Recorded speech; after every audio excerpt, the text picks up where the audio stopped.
निरंतरता का रास्ता खुलते ही शिक्षकों पर नकेल कसना हुआ शुरू। प्रधान शिक्षक की बहाली भी होगी अविलंब, और यह विशेष स्थानांतरण नहीं बल्कि है ऐच्छिक स्थानांतरण सभी के लिए। स्थानांतरण खबर देखने वाले तमाम दर्शक बंधुओं का मेरा प्यार भरा नमस्कार और आदाब। दोस्तों, एक तरफ माननीय मुख्यमंत्री श्री नीतीश कुमार के द्वारा भरी सभा में यह बयान दे दिया गया था कि सक्षम उत्तीर्ण शिक्षक अब अपने ही विद्यालय में योगदान करेंगे और उसके बाद विशिष्ट शिक्षक का दर्जा प्राप्त होते ही वे सभी के सभी सरकारी सेवक बन जाएंगे। जिसके बाद एसीएस डॉक्टर एस सिद्धार्थ द्वारा भी उसी सभा में यह बयान दिया गया कि शिक्षकों का ट्रांसफर अभी नहीं होगा और साथ ही शिक्षक अपने ही विद्यालय में रहकर राजकर्मी का दर्जा प्राप्त कर लेंगे। इसके लिए विद्यालय योगदान हेतु एक अलग से तिथि का निर्धारण किया जाएगा। दोस्तों, सरकार और विभाग द्वारा शिक्षकों को अपने ही विद्यालय में रहने की बातें तो कह दी गई, लेकिन जब सरकार और विभाग की आंखें खुली कि आखिर जब अपने ही विद्यालय में शिक्षक रह जाएंगे तो हर हाल में वे सेवा निरंतरता के हकदार बन जाएंगे, जिससे बचने के लिए और शिक्षक अपने स्तर से इन बिंदुओं पर मांग उठाना शुरू नहीं करेंगे। इसके लिए शिक्षा विभाग ने शिक्षकों के ऊपर नकेल कसना भी शुरू कर दिया है और साथ शिक्षकों को सेवा निरंतरता का लाभ नहीं मिल सके, इसके लिए प्रधान शिक्षक की भी बहाली पहले करने की बात सामने उभर कर आ रही है। दोस्तों, क्या कुछ ऐसा हो रहा है? शिक्षा विभाग में आखिर क्या चाह रही है शिक्षा विभाग, उनकी मंशा क्या है और शिक्षकों को क्या कुछ करना चाहिए? इससे पहले हम इन तमाम बिंदुओं पर चर्चा करें, अगर अभी तक आपने चैनल को सब्सक्राइब नहीं किया है तो कृपया आपसे गुजारिश होगा कि आप मेरे चैनल को सब्सक्राइब कर लेंगे। दोस्तों, अपने ही विद्यालय में सक्षम उत्तीर्ण शिक्षक जो ही योगदान करते हैं तो यह तो निश्चित है कि शिक्षक सेवा निरंतरता के 100% हकदार हो जाएंगे, क्योंकि वह अपने ही विद्यालय में हैं और वह पूर्व की सेवा के आधार पर हैं। उन्होंने सक्षम परीक्षा भी दे दी है तो पूर्व के सेवा के आधार पर दी है और उधर उसी विद्यालय में है तो उनकी सेवा लगातार बनी जाती है। इन बिंदुओं के आधार पर शिक्षक सेवा निरंतरता के बिल्कुल हकदार बन जाते हैं। लेकिन शिक्षा विभाग शिक्षकों को सेवा निरंतरता का लाभ नहीं मिल सके, इसके लिए तो खुले मंच से अपने अभिभाषण में यह बयान दे डाली है कि शिक्षकों को सेवा निरंतरता का लाभ नहीं मिलेगा, वह एक बार फिर से अपने विद्यालय में योगदान करेंगे। यहाँ पर दोस्तों सोचने वाली बात है कि सरकार अगर शिक्षकों की सेवा निरंतरता का लाभ दे देती है तो यह निश्चित है कि शिक्षकों को वेतन में एक बड़ा लाभ होगा। इतना ही नहीं, शिक्षकों की प्रोन्नति का भी रास्ता खुल जाएगा और साथ ही साथ विद्यालयों में प्रधानाध्यापक बनने की बात आती है तो शिक्षक प्रधानाध्यापक पद पर बड़ी ही आसानी से आसीन हो जाएंगे। लेकिन शिक्षा विभाग यहाँ पर रणनीति बना रही है कि चाहे जैसे भी हो, शिक्षकों को मुख से यह बातें नहीं निकलनी चाहिए कि हमें अब सेवा निरंतरता का लाभ मिलना चाहिए, क्योंकि शिक्षकों ने सरकार और विभाग पर इतना दबाव बनाया कि सरकार और विभाग को झुक जाना पड़ा, उन्हें स्थानांतरण पर स्थगित ला देना पड़ा। एक तरह से कह दिया जाए तो बिहार के शिक्षकों की जीत हुई है। इसके शिक्षकों की जो मंशा थी कि हम सुदूर वाले इलाकों में नहीं जाना चाहते हैं, हमें भी निकटवर्ती विद्यालय में ही आवंटित होना चाहिए, तो इन बिंदुओं पर सरकार गंभीरता पूर्वक विचार करते हुए उनको अपने ही विद्यालय रहने का मन बना ली। अब यहाँ पर सरकार के समक्ष यह चुनौती है कि सेवा निरंतरता कदापि नहीं मिले। इसके लिए शिक्षा विभाग हथकंडे यह अपना सकती है कि वह कहेगी कि जब अपने ही विद्यालय में है तो विशिष्ट शिक्षक का दर्जा प्राप्त करने से पहले शिक्षक अपने ही पूर्व की सेवा से त्यागपत्र दें। यानी जिस नियोजन इकाई में शिक्षक कार्यरत हैं, सबसे पहले शिक्षा विभाग उस नियोजन इकाई में त्यागपत्र देना सुनिश्चित करवाएगी और त्यागपत्र देने के बाद ही शिक्षक अपने नए पद पर योगदान करेंगे।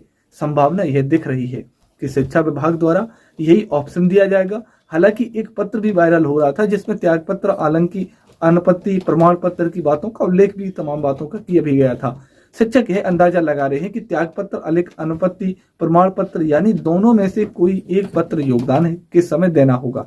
लेकिन मेरा मानना है कि शिक्षा विभाग यह खुलकर कह चुकी है कि सेवा निरंतरता का लाभ नहीं मिलेगा। अगर शिक्षक अनापत्ति प्रमाण पत्र के आधार पर ही एक बार फिर से योगदान करते हैं तो उनको योगदान बिल्कुल ही मान्य होगा, क्योंकि वह योगदान करते तो हैं, विशिष्ट शिक्षक के पद पर योगदान करते रहे।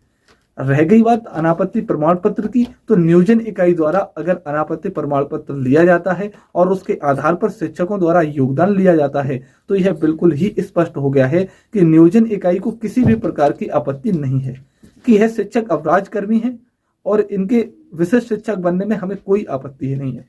तो बिल्कुल, जब नियोजन इकाई में कोई आपत्ति ही नहीं रह गई तो हर हाल में इनकी सेवा उसी समय कंटिन्यू हो जाएगी। लेकिन मेरा मानना है कि शिक्षा विभाग अनाप प्रमाण पत्र पर कदापि नहीं मानेगी। हर हाल में वह शिक्षकों को त्याग पत्र देने के लिए मजबूर करेगी। लेकिन हम दोस्तों कहना चाहेंगे कि शिक्षक अगर विशिष्ट शिक्षक का पद योगदान करते हैं तो नंबर 1 के सबसे पहले शिक्षकों को पुनः योगदान करने की बात ही नहीं कही जानी चाहिए।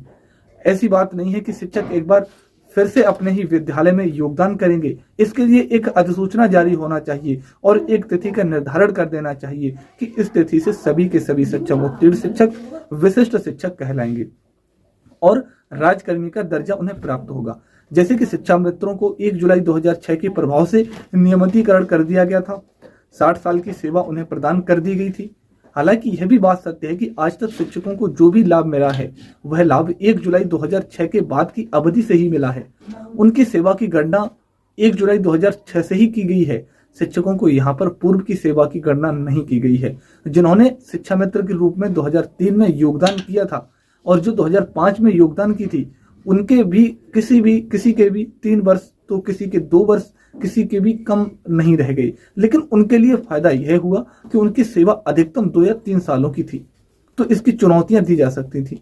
जैसे अभी वर्ष 2022 के बहाल शिक्षकों द्वारा कुर्बानियां दी जा सकती हैं। उनको सेवानिरंतरता का लाभ मिले या फिर ना मिले, इसके लिए उनको कोई आपत्ति नहीं है। वह ट्रांसफर भी चाहते हैं और वह नई सेवा में भी हर हाल में जाना चाहते हैं। तो ऐसी परिस्थिति में शिक्षकों को हर हाल में अपने ही विद्यालय में योगदान नहीं करना चाहिए।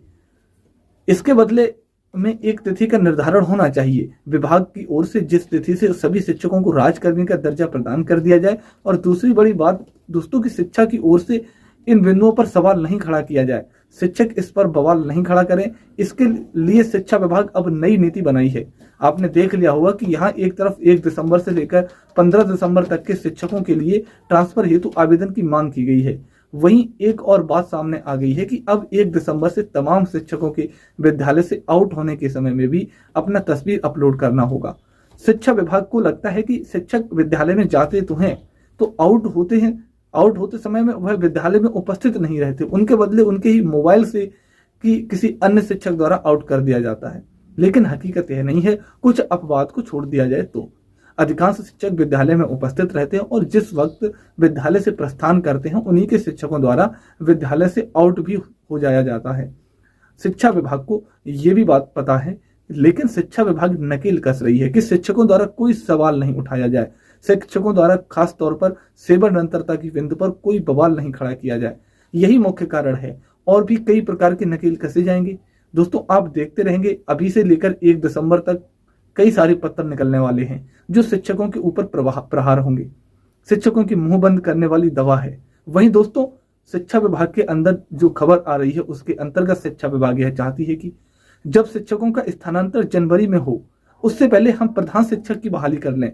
और यह बात सत्य है कि प्रधान शिक्षक की बहाली भी हो जानी चाहिए। यह संभावना दिख भी रही है कि दिसंबर महीने में प्रधान शिक्षक एवं प्रधानाध्यापक की नियुक्ति हेतु काउंसलिंग का भी तिथि का निर्धारण कर दिया जाएगा। और काउंसलिंग का निर्धारण होते ही शिक्षक काउंसलिंग की प्रक्रिया में भाग लेंगे और काउंसलिंग के तुरंत बाद ही संभावना यह दिख रही है कि दिसंबर माह के अंत तक सभी शिक्षकों को नियुक्त पत्र दे दिया जाएगा और जनवरी प्रथम सप्ताह में ही तमाम प्रधान शिक्षक एवं प्रधानाध्यापक अपने पद पर नए विद्यालय में योगदान कर देंगे। ऐसी खबरें आ रही हैं। हालांकि यह बातें सत्य हैं और शिक्षा विभाग को यह कार्य करना भी चाहिए, क्योंकि जब नए विद्यालय में प्रधान शिक्षक के पद पर शिक्षक उपस्थित रहेंगे तो ही उनके द्वारा ट्रांसफर किए गए शिक्षकों का योगदान कराया जाएगा। रहेगी बात कि आखिर शिक्षा विभाग की नजर कहां पर है, तो हम आपको बता दें दोस्तों कि इन दिनों बिहार सरकार और शिक्षा विभाग सिर्फ और सिर्फ अपना जोर बहाली पर लगाई हुई है। सरकार यह गिनती कराना चाहती है कि हमारी सरकार ने कितने शिक्षकों को ली कर डाली है सारी, है ना, जैसा कि अब बंधित नियुक्ति पत्र प्रदान भी किया गया है।